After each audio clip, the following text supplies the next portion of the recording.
नमस्कार साथियों, क्या आपका ट्रिपल सी एग्जाम फरवरी या मार्च महीने में होने वाला है और आप इस एग्जाम को बेहतर ग्रेड से पास करना चाहते हैं तो मैं सुनील कुशवाहा आपके लिए लेकर आया हूं ट्रिपल सी का प्रैक्टिस सेट नंबर 5। आज से पहले आपके ट्रिपल सी के 4 प्रैक्टिस सेट हो चुके हैं। यदि आपने पिछले प्रैक्टिस सेट नहीं देखे हैं तो आप इस वीडियो के बाद वो प्रैक्टिस सेट देख सकते हैं जो आपके ट्रिपल सी एग्जाम के लिए बेहद इंपॉर्टेंट होने वाले हैं।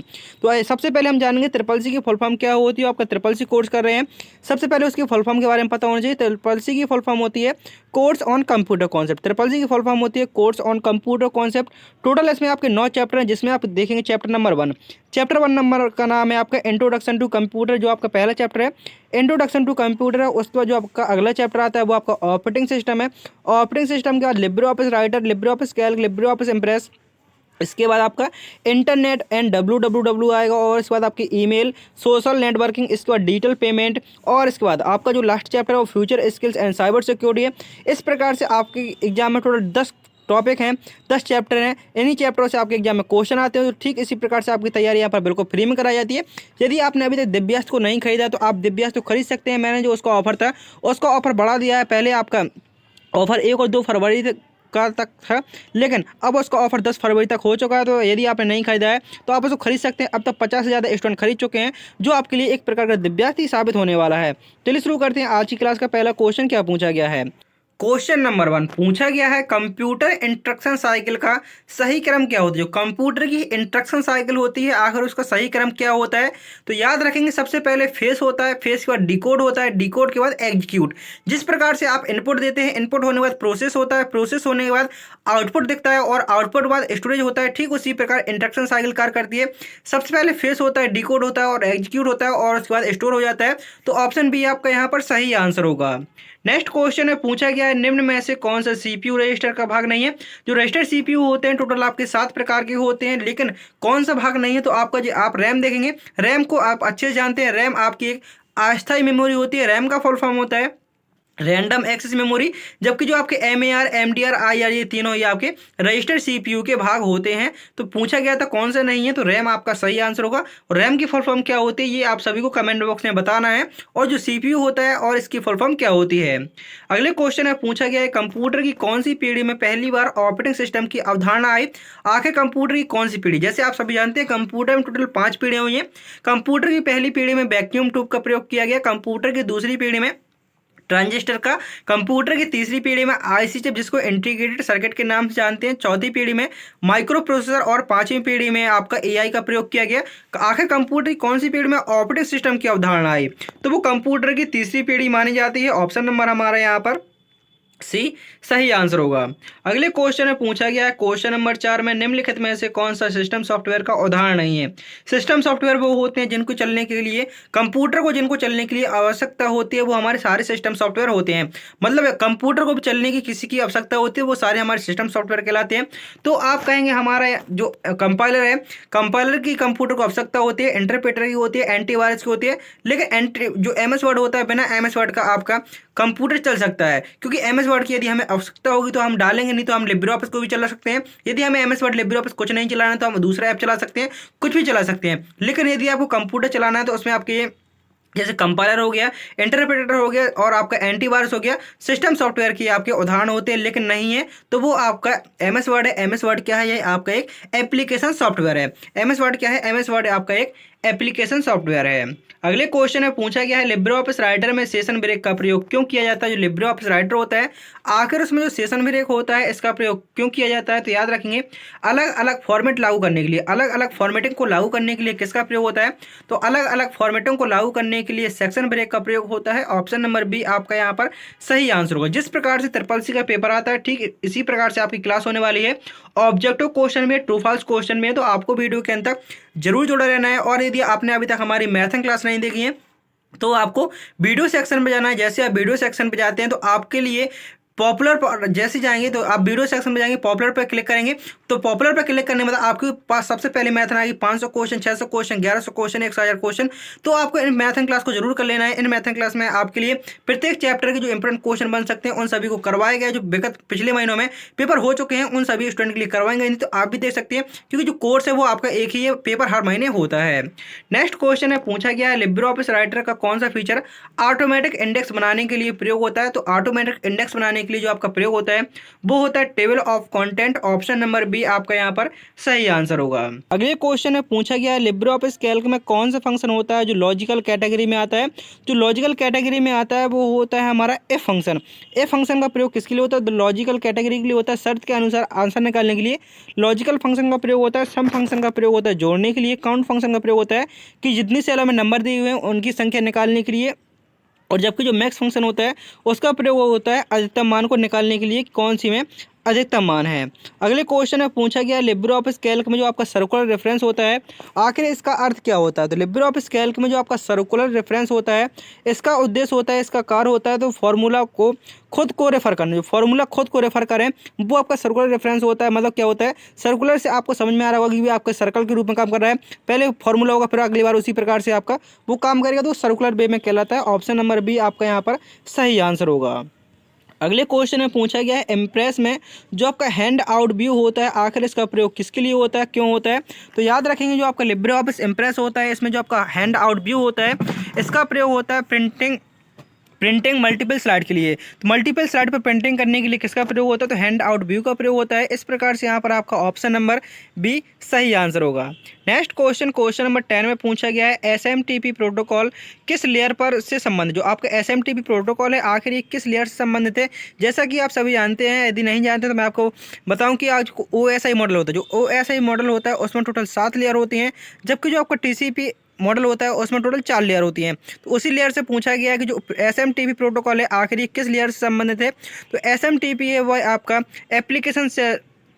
एप्लीकेशन लेयर से संबंधित है। एप्लीकेशन लेयर आपको जो सबसे पहली लेयर कहलाती है एप्लीकेशन लेयर कहलाती है, और जो एसएमटीपी होता है इसका फुल फॉर्म होता है सिंपल मेल ट्रांसफ़र प्रोटोकॉल। तो इस प्रकार से यहाँ पर आपका ऑप्शन नंबर सी सही आंसर होगा। नेक्स्ट क्वेश्चन है पूछा गया है निम्न में से कौन सा एक वैध आईपी एड्रेस है? तो सबसे पहले याद रखेंगे IPv4 की फुल फॉर्म क्या होती है? तो IPv4 की फुल फॉर्म होती है इंटरनेट प्रोटोकॉल वर्जन 4। आखिर इसका एड्रेस कहाँ से कहाँ तक होता है? तो याद रखेंगे 0 से लेकर 255 तक इसका एड्रेस होता है। कहाँ तक? 0 से लेकर 255 तक इसकी रेंज होती है। तो आप देखेंगे आपको जिसमें 256 नहीं हो सकता, आपका कौन सा नहीं हो सकता? 300 वाला भी नहीं हो सकता, क्योंकि उसकी रेंज कितनी होती है? तो मैंने आपको रेंज बताई, वो रेंज होती है आपकी कितनी? तो ये आप 0 से लेकर 255 तक। तो यहाँ पर आपका ऑप्शन नंबर बी सही आंसर होगा। ऑप्शन नंबर बी आपका यहाँ पर सही आंसर होगा। आप कहेंगे सर आपका जी वाला भी तो ठीक उसी प्रकार है, लेकिन आप देखें एक IP एड्रेस तीन सब में 3 डॉट लगे, 1 डॉट 2 डॉट 3, इसमें भी 3 डॉट है, इसमें भी 3 डॉट है, लेकिन आप देखेंगे इसमें सिर्फ आपका 1 और 2 डॉट है, इसलिए ये आपका IP एड्रेस गलत हो जाएगा। तो याद रखेंगे IP एड्रेस में कितने डॉट होने चाहिए? तो एक IP एड्रेस में कितने डॉट होते हैं? तो कहेंगे 3 डॉट, 1 2 3 डॉट होते हैं, और इसमें 4 नंबर होते हैं, और रेंज होती है 0 से लेकर 255 तक की। तो यहाँ पर आपका ऑप्शन नंबर बी सही आंसर होगा। अगले क्वेश्चन में पूछा कि आप रेंज देख सकते हैं, जो प्रत्येक ऑक्ट की रेंज होती है 0 से लेकर 255 तक के बीच इसकी रेंज होती है। नेक्स्ट क्वेश्चन नंबर 12 पूछा गया है कुकीज का मुख्य उद्देश्य क्या है? जो कुकीज है आखिर इसका मुख्य उद्देश्य क्या होता है? तो कुकीज होता है इसका मुख्य उद्देश्य होता है यूजर एक्टिविटी को याद रखना है। यूजर एक्टिविटी को याद रखने का कार्य किसका होता है? तो वो होता है कुकीज का। जैसे आप किसी वेबसाइट पर बार बार विजिट करते हैं तो उसकी कुकीज बन जाती है। जैसे आप किसी वेबसाइट पर पहली बार जाते हैं तो उसमें समय लगता है, लेकिन आप उसी वेबसाइट पर दोबारा से जाते हैं तो आप बहुत कम समय में वहाँ तक पहुँच जाते हैं, तो वो आपका कुकीज में कहीं ना कहीं पर आपका डेटा सेव हो जाता है, बहुत ही कम आपका बाइट में आपका डेटा स्टोर हो जाता है। नेक्स्ट क्वेश्चन में पूछा गया है निम्न में से कौन सा साइबर अटैक एबिलिटी को प्रभावित करता है? निम्न में से कौन सा साइबर अटैक एबिलिटी को प्रभावित करता है? तो वो है आपका डॉस, और डॉस की फुल फॉर्म होती है डिनेल ऑफ सर्विस। क्वेश्चन पूछा गया है हैशिंग। जो आपका हैशिंग होता है आखिर इसका प्रयोग किसके लिए होता है? जो हैशिंग होता है इसका प्रयोग होता है पासवर्ड वेरिफिकेशन के लिए। ऑप्शन नंबर ई आपका यहाँ पर सही आंसर होगा। हैशिंग का प्रयोग मुख्यतः किसके लिए होता है? तो हैशिंग का प्रयोग होता है मुख्यतः पासवर्ड वेरिफिकेशन के लिए। ऑप्शन बी आपका यहाँ पर करेक्ट आंसर है। अगले क्वेश्चन में पूछा गया है डिजिटल सिग्नेचर किस टेक्नोलॉजी पर आधारित होता है? जो आपका डिजिटल सिग्नेचर होता है आखिर ये किस टेक्नोलॉजी पर आधारित होता है? तो यह आधारित होता है आपका पब्लिक की क्रिप्टोग्राफी पर। ऑप्शन नंबर सी आपका यहाँ पर सही आंसर होगा। जो आपका डिजिटल सिग्नेचर होता है आखिर ये किस टेक्नोलॉजी पर आधारित होता है? तो ये आपके क्रिप्टोग्राफी पर आधारित होता है। ऑप्शन सी आपका यहाँ पर सही आंसर हो जाएगा। अगले क्वेश्चन में पूछा गया है ई गवर्नेंस का जो आपका G2B मॉडल है आखिर ये किससे जुड़ा है? जो ई गवर्नेंस का मॉडल G2B है आखिर ये किससे जुड़ा है? तो याद रखेंगे ये आपका बिजनेस से जुड़ा हुआ है, क्योंकि G2B की फुल फॉर्म होती है गवर्नमेंट टू बिजनेस। जी आप देखेंगे ई गवर्नेंस का हिस्सा है, लेकिन ये किससे जुड़ा हुआ है? तो जो गवर्नेंस है आपकी सरकार है वो आपके बिजनेस से जुड़ी हुई है, कह सकते हैं इस प्रकार से government to business. Option b आपका यहाँ पर सही आंसर होगा। आपसे इसकी फुल फॉर्म पूछ सकता है G2B की। नेक्स्ट क्वेश्चन नंबर 17 में पूछा गया है भीम ऐप किस पेमेंट सिस्टम पर आधारित? भीम ऐप है आखिर किस पेमेंट सिस्टम पर आधारित है? तो याद रखेंगे जो भीम ऐप है वह हमारा यूपीआई पर आधारित है। भीम ऐप किस पर आधारित है? तो भीम ऐप यूपीआई पर आधारित है। यूपीआई की फुल फॉर्म होती है यूनिफाइड पेमेंट इंटरफेस। याद रखेंगे यूपीआई की फुल फॉर्म होती है यूनिफाइड पेमेंट इंटरफेस और भीम की फुल फॉर्म होती है भारत इंटरफेस फॉर मनी। अगले क्वेश्चन में पूछा गया है निम्न में से कौन सा ऑफलाइन डिजिटल पेमेंट टूल है? तो ऑफलाइन डिजिटल पेमेंट टूल है वो है आपका USSD *999#। ऑप्शन नंबर आपका 20 सही आंसर हो। जैसे आपने पहले नोकिया का मोबाइल छोटा वाला कोई भी कीपैड मोबाइल देखा होगा, उसमें आप जब आप बैलेंस चेक करना होता था, जब आपके 20-20 रुपये की रिचार्ज हुआ करते थे, 20 रुपये में आपको 13 से 14 रुपये मिलते थे कॉलिंग के लिए, 1 रुपये पर मिनट आपकी कॉल लगती थी। तो उसमें देखा होगा आपने *123# का प्रयोग करके हम बैलेंस चेक करते थे। तो पूछा गया था निम्न में से कौन सा एक ऑफलाइन डिजिटल टूल्स है? तो ठीक उसी प्रकार आपका USD का भी प्रयोग होता था जो ऑफलाइन मोड में होता था। अगले क्वेश्चन में पूछा गया इसमें आपके बिना इंटरनेट के से काम करता था, जो बिना इंटरनेट के काम करता था। अगले क्वेश्चन में पूछा गया क्लाउड कंप्यूटिंग में इलेक्ट्रिसिटी, जो आपकी इलेक्ट्रिसिटी है आखिर इसका अर्थ क्या होता है? जो क्लाउड कंप्यूटिंग में इलेक्ट्रिसिटी होता है इसका अर्थ होता है रिसोर्स स्केलेबिलिटी। ऑप्शन बी आपका यहाँ पर सही आंसर होगा। अगले क्वेश्चन नंबर 20 में पूछा गया है SaaS का मुख्य लाभ क्या? जो SaaS है इसकी फुल फॉर्म होती है सॉफ्टवेयर एज ए सर्विस। आखिर इसका मुख्य लाभ क्या होता है? तो SaaS का मुख्य लाभ होता है नो इंस्टॉलेशन। मतलब कहने का जैसे आप किसी को सर्च करना, जैसे आप अपने मोबाइल में यूट्यूब चलाना चाहते हैं, लेकिन आप यूट्यूब चलाना चाहते हैं, आप यूट्यूब को डाउनलोड करना नहीं चाहते हैं, तो आप गूगल क्रोम खोलेंगे, गूगल क्रोम में आप डायरेक्ट यूट्यूब को चला पाएंगे। आपको उसको इंस्टॉल करने की जरूरत नहीं हो पा रही है, आप उसको इंस्टॉल भी नहीं कर रहे हैं, फिर भी आप उसको चला रहे हैं। जैसे आप देखा होगा आपने फेसबुक को भी आप बिना इंस्टॉल किए चला सकते हैं, डायरेक्ट गूगल पर चला सकते हैं। इंस्टाग्राम को भी चला सकते हैं डायरेक्ट गूगल पर। तो वही होता है आपका software as a service SaaS, जिसकी आपको आवश्यकता है लेकिन आप उसको बिना इंस्टॉल किए चला पा रहे हैं, तो वो आपके SaaS के माध्यम से चला पा रहे हैं। SaaS का फुल फॉर्म होता है सॉफ्टवेयर एज ए सर्विस। आपको ट्रिपल सी से संबंधित कोई भी डाउट होता है तो आप हमारे कमेंट बॉक्स में जरूर पूछ सकते हैं, क्योंकि उसका आंसर आप सभी को सबसे पहले दिया जाता है। और यदि आप हमारे टेलीग्राम ग्रुप से नहीं जुड़े हैं तो टेलीग्राम ग्रुप से भी जुड़ सकते हैं, उसकी लिंक मैंने वीडियो के डिस्क्रिप्शन बॉक्स में दे रखी है।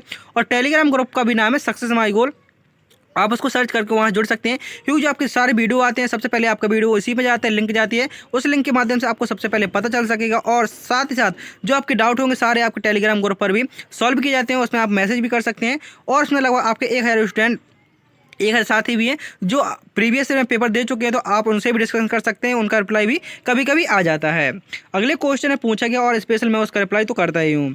अगले क्वेश्चन में पूछा गया निम्न में से कौन सा ओपन सोर्स सॉफ्टवेयर है? तो निम्नलिखित में से कौन सा एक ओपन सोर्स सॉफ्टवेयर है? तो वो है आपका लिब्रे ऑफिस। लिब्रे ऑफिस आपका एक ओपन सोर्स सॉफ्टवेयर है। अगले क्वेश्चन में पूछा गया है कंप्यूटर में लेटेंसी शब्द किससे संबंधित है? जो कंप्यूटर में लेटेंसी शब्द है आखिर ये किससे संबंधित है? तो याद रखेंगे यह आपका रिस्पांस डिले से संबंधित है। ऑप्शन बी आपका यहाँ पर सही आंसर होगा। आपके लिए यहाँ पर ट्रू फॉल्स क्वेश्चन भी होने वाले हैं, जिस प्रकार से एग्जाम में क्वेश्चन पूछे जाते हैं। बायोस किस प्रकार के मेमोरी में स्टोर करता है? जो बायोस होता है आखिर ये किस प्रकार की मेमोरी में स्टोर होता है? तो यह आपका रोम में स्टोर होता है। रोम की फुल फॉर्म होती है रीड ओनली मेमोरी। जैसे आप कंप्यूटर स्टार्ट करते हैं तो सबसे पहले उसमें बायोस काम करता है, जिसका काम होता है कि जितनी भी उसमें आउटपुट डिवाइस लगी हुई हैं, हार्डवेयर डिवाइस लगी हुई हैं, उन सभी को चेक करना। तो ये किसका काम होता है? जो हार्डवेयर डिवाइस होती है उनको चेक करने का बायोस का होता है। बायोस का फुल फॉर्म होता है बेसिक इनपुट आउटपुट सिस्टम। और रैम की फुल फॉर्म होती है रैंडम एक्सेस मेमोरी। और जो रोम होता है रोम की फुल फॉर्म होती है रीड ओनली मेमोरी। अगले क्वेश्चन में पूछा गया है निम्नलिखित में से कौन सा सुरक्षित ईमेल व्यवहार है? निम्नलिखित में से कौन सा सुरक्षित ईमेल व्यवहार है? तो वो है आपका स्ट्रॉन्ग पासवर्ड। आपको हमेशा अपने पासवर्ड को स्ट्रॉन्ग बनाना चाहिए, जिससे कि आपका कभी पासवर्ड हैक ना हो और आपका डेटा हमेशा आपके पास सुरक्षित बना रहे। अगले क्वेश्चन में पूछा गया है रैनसमवेयर का मुख्य उद्देश्य क्या है? जो रैनसमवेयर है आखिर इसका मुख्य उद्देश्य क्या होता है? तो याद रखेंगे जो रैनसमवेयर होता है इसका मुख्य उद्देश्य होता है डेटा को इनक्रिप्ट करके पैसे मांगना है। आपका डेटा को क्या कर लेगा? आपके डेटा को लॉक कर लेगा और उसको अनलॉक करने के लिए आपसे कुछ ना कुछ फिरौती की मांग करेगा, तो वो होता है रैनसमवेयर। तो आपसे कहीं पर भी फिरौती मांगने की बात किया, पैसा मांगने की बात किया, तो वो क्या होता है? वो आपका रैनसमवेयर होता है। ऑप्शन भी आपका यहाँ पर करेक्ट आंसर होगा। नेक्स्ट क्वेश्चन में पूछा गया है डिजी लॉकर में दस्तावेज किस रूप में सुरक्षित रहते हैं? जो डिजी लॉकर होता है आकर उसमें जो दस्तावेज होते हैं वो किस रूप में सुरक्षित रहते हैं? तो याद रखेंगे डिजी लॉकर में जो दस्तावेज होते हैं वो हमारे इनक्रिप्टेड फॉर्म में सुरक्षित रहते हैं। ऑप्शन बी आपका यहाँ पर सही आंसर होगा। मतलब कहने का आप इसमें सिर्फ वही डॉक्यूमेंट रख सकते हैं जो आपके सरकार द्वारा मान्य होते हैं। जैसे आप अपने आधार कार्ड को रखना चाहते हैं तो उसमें आपके आधार कार्ड की ना तो फोटो जाएगी ना किसी प्रकार का प्रिंट जाएगा। सिर्फ आपको आधार कार्ड नंबर डालना है, OTP डालना है और आपका आधार कार्ड डिजी लॉकर में आ जाएगा। आपको जैसे पैन कार्ड है, आपको सिर्फ पैन कार्ड नंबर डालना है और आपका पैन कार्ड नंबर से आपका नाम डलेगा, डेट ऑफ बर्थ डलेगी और आपका पैन कार्ड आ जाएगा।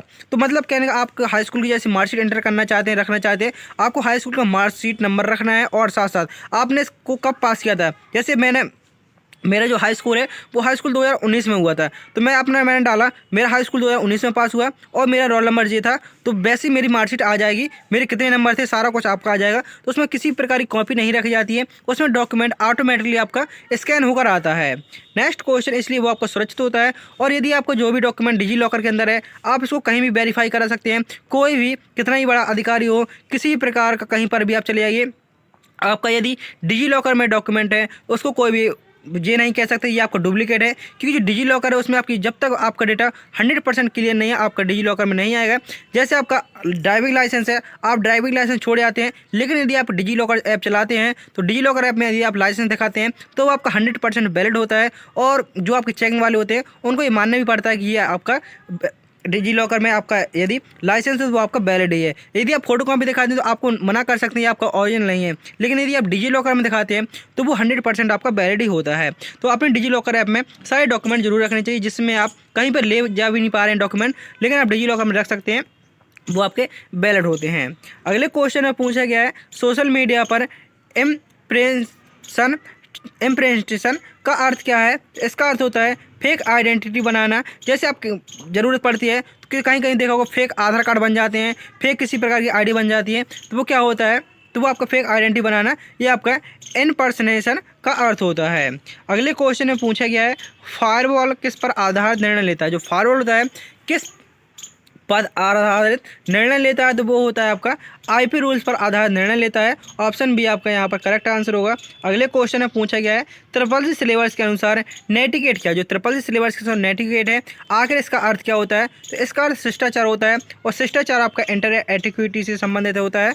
ऑप्शन नंबर हमारे यहाँ पर क्या सही होगा, बी सही होगा। किससे संबंधित है, यह आपका इंटरनेट से संबंधित है। अगले क्वेश्चन में पूछा गया है डेटा ब्रीच का सबसे बड़ा कारण क्या है। जो डेटा ब्रीच है आखिर इसका सबसे बड़ा कारण है, तो वो है आपका वीक पासवर्ड। जैसे आपने पासवर्ड आना है 1 2 3 4 5 6 8, इस प्रकार से पासवर्ड नहीं बनाना चाहिए। जैसे मेरा नाम है सुनील कुशवाहा, तो मैं सुनील कुशवाहा का पासवर्ड नाम से नहीं बना सकता, क्योंकि किसी भी को भी मेरी आईडी मिलेगी और वो डालेगा सुनील कुशवाहा, क्योंकि सुनील कुशवाहा की आईडी है, वही पासवर्ड डालूंगा मैं, तो मेरा डेटा कहीं ना कहीं कोई भी हैक कर सकता है। तो पासवर्ड हमेशा यूनिक बनाना चाहिए, ऐसा पासवर्ड बनाना चाहिए जिससे कि आपका कैपिटल लेटर भी हो, स्मॉल लेटर भी हो, कैरेक्टर भी हो, सारे प्रकार के आपके उसमें कैरेक्टर होने चाहिए। इस प्रकार से आपका पासवर्ड कभी भी हैक नहीं होगा।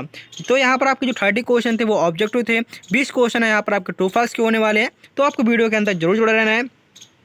यदि आपने अभी तक हमारे चैनल को सब्सक्राइब नहीं किया तो चैनल को सब्सक्राइब कर लीजिए और वीडियो को लाइक करके अपने सभी साथियों में जरूर शेयर कर दीजिए जिनका भी ट्रिपल सी एग्जाम होने वाला है, क्योंकि यहाँ पर आपकी ट्रिपल सी की तैयारी बहुत अच्छे से कराई जाती है और दिव्यास्त के बारे में आप अच्छे से जान चुके हैं।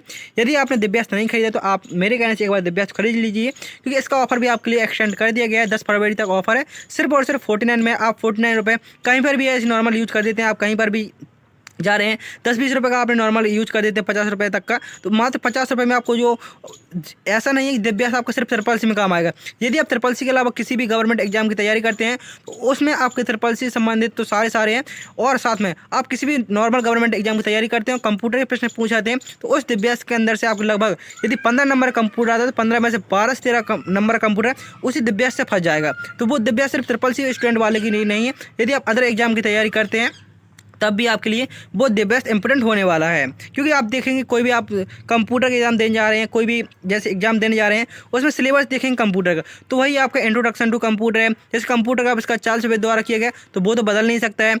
ऑपरेटिंग सिस्टम जितने ऑपरेटिंग सिस्टम होते हैं, लाइनक्स हो गया, विंडो हो गया, एंड्रॉयड हो गया, और आपके जो अदर प्रकार के मैक OS होते हैं उसी प्रकार के होते हैं। आपका जो MS ऑफिस है, जैसे आपके एग्जाम में सिर्फ लिब्रे ऑफिस है और अदर एग्जाम में MS ऑफिस आता है, तो MS ऑफिस में थोड़ा चेंज है। इंटरनेट वही है, ARPANET वही है, WWW वही है, आपके जो डिजिटल फाइनेंस टूल, आधार कार्ड, AEPS, नेफ्ट, और आपका जो RTGS, UPI, फ़ोनपे, पेटीएम, सारा वही है। ई गवर्नेंस, जो आपका ईमेल हो गया, www हो गया, और आपके साइबर सिक्योरिटी सारा वही होता है। तो ये ऐसा नहीं कि आप सिर्फ ई बुक के माध्यम से वही पढ़ सकते हैं सिर्फ ट्रिपल सी के लिए। आप किसी भी एग्जाम की तैयारी करेंगे, यकीन मानिए वो दिव्यास आपके लिए बहुत इंपॉर्टेंट होगा। सारा कुछ आपको उस दिव्यास के अंदर मिल जाएगा, तो आप उसका यूज कर सकते हैं मात्र और मात्र 49 रुपये में। पूछा गया है, दिए हुए व्हाट्सएप नंबर पर आप देख सकते हैं नीचे लिखा हुआ है कि व्हाट्सएप नंबर पर आपको मैसेज करना है, वहाँ से आप को पीडीएफ मिल जाएगा, ई बुक मिल जाएगी। पूछा गया है, रोम में स्टोर्ड प्रोग्राम को बदला नहीं जा सकता, तो आप कहेंगे बिल्कुल सही है। जैसे आपने वॉशिंग मशीन देखी होगी, वॉशिंग मशीन में यदि एक बार जो डेटा फीड हो जाता है वही आपका सेव रहता है। ऐसा तो है नहीं कि आपने जैसे आपकी पेन ड्राइव होती है, आपने कभी भी पेन ड्राइव निकाली, उसमें डेटा डाला, निकाल लिया। लेकिन जो वॉशिंग मशीन होती है, यदि कपड़े धुल रहा है वॉशिंग मशीन, तो उसमें टाइम लगा हुआ है, उसी प्रकार से वो काम करेगी, आप उसको कभी भी चेंज नहीं कर सकते। तो रोम स्टोर्ड प्रोग्राम बदला नहीं जा सकता, इसको वही बदल सकता है जिसने इस प्रोग्राम को डाला है। तो आंसर होगा आपका सही। अगले क्वेश्चन में पूछा गया है, कैश मेमोरी सीपीयू लोड कम करती है। जो कैश मेमोरी होती है ये सीपीयू लोड कम करती है, तो आंसर होगा आपका सही। और सीपीयू की फुल फॉर्म क्या होती है, इसका आंसर आप सभी को कमेंट बॉक्स में बताना है, मैंने आपको शुरू में ही बताया था। और आप यह वीडियो कहाँ से देख रहे हैं। नेक्स्ट क्वेश्चन में पूछा गया है, ए फंक्शन टेस्ट कंपेयर नहीं कर सकता, तो आप कहेंगे बिल्कुल गलत है, क्योंकि जो हमारा ए फंक्शन है वो टेस्ट और नंबर दोनों को कंपेयर कर सकता है।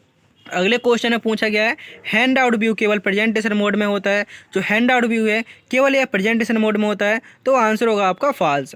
अगले क्वेश्चन में पूछा गया है, HTTPS में SSL और TLS का प्रयोग होता है, तो आंसर होगा आपका बिल्कुल सही, क्योंकि HTTPS की फुल फॉर्म होती है hyper text transfer protocol secure, और SSL की फुल फॉर्म होती है सिक्योर सॉकेट लेयर। इस प्रकार से आपका आंसर होगा सही।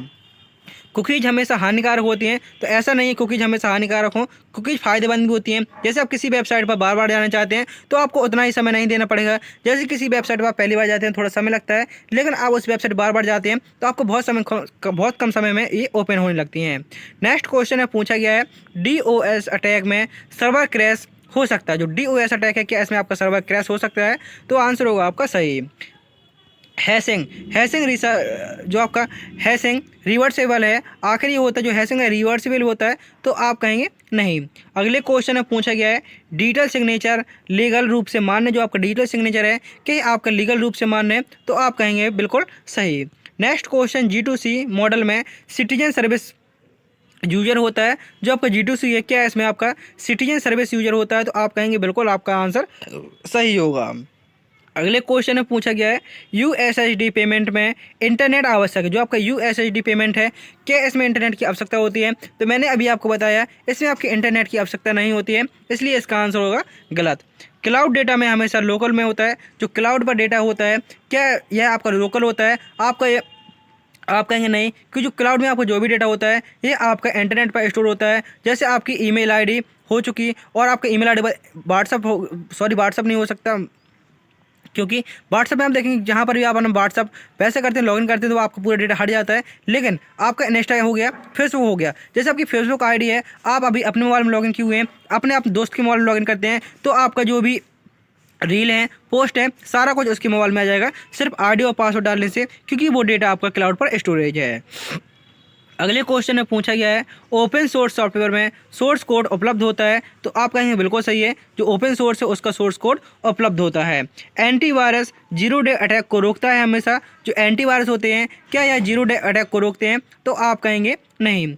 अगले क्वेश्चन में पूछा गया है, स्ट्रॉन्ग पासवर्ड में पर्सनल इन्फॉर्मेशन नहीं होनी चाहिए, तो आप कहेंगे बिल्कुल सही। जैसे आप कोई पासवर्ड बना रहे हैं, आपने अपने मम्मी का नाम डाल दिया पासवर्ड में, पापा का नाम डाल दिया, जैसे आपके घर में पालतू जानवर है उसका नाम डाल दिया, आपने अपनी कार का नाम डाल दिया, या आपने घर में किसी का नाम अपना नाम डाल दिया, तो वही लिखा है कि जो आपका पासवर्ड है इसमें आपकी पर्सनल इन्फॉर्मेशन नहीं होनी चाहिए, क्योंकि कोई भी वो ट्राई कर सकता है। तो जो पासवर्ड बनाना है, स्पेशल कैरेक्टर भी हो, नंबर भी हो, तो आपका आंसर होगा यहाँ पर सही।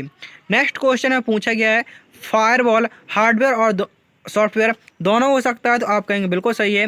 रैनसमवेयर में पूछा गया है, जो रैनसमवेयर होता है, मैंने आपको बताया था कि आपसे कहीं ना कहीं फ्रॉती मांगने, आपसे पैसे मांगने की बात की जाए, तो वो आपका रैनसमवेयर होता है। लेकिन रैनसमवेयर बैकअप होने पर कम खतरनाक होता है, तो आप कहेंगे बिल्कुल सही है। जैसे आपका डेटा कहीं किसी ने लॉक कर लिया, किसी प्रकार से आपका डेटा हट गया है, लेकिन यदि आपके पास बैकअप है, तो आप बैकअप के माध्यम से उसको वापसी कर लेंगे।